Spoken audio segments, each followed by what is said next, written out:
Welcome back into Great Day, Washington. This week is Eating Disorders Awareness Week, so we wanted to highlight the facts and dispel some myths about eating disorders in America. Here to help us with that is Cecilia Perez-Zamora from the Renfrew Center.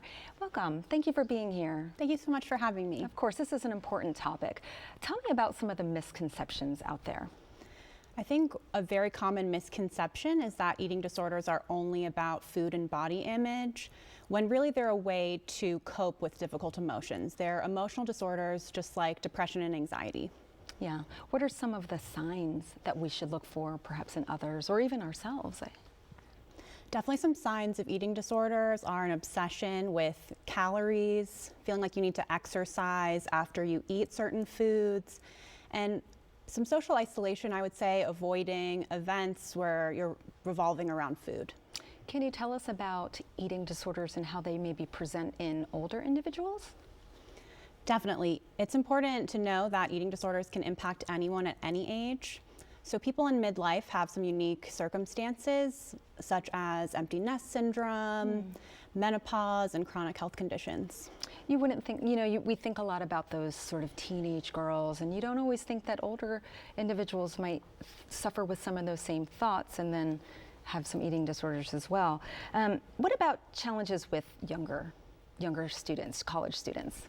There's definitely so much pressure on younger students and college students academically. I think with the pressures of social media to look a certain way and experiencing a lot of changes in your body and hormonally. Yeah, for sure. We hear about bulimia and anorexia. Are there sort of different things that young people are doing, or there's the same type of things that we've heard about all along with eating disorders?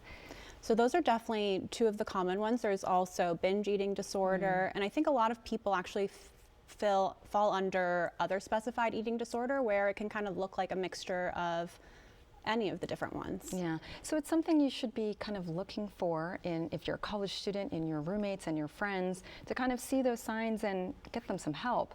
Now, the Renfrew's campaign on Eating Disorders Awareness Week is this week, and their campaign is Our Bodies, Our Truths. What is the goal of this campaign?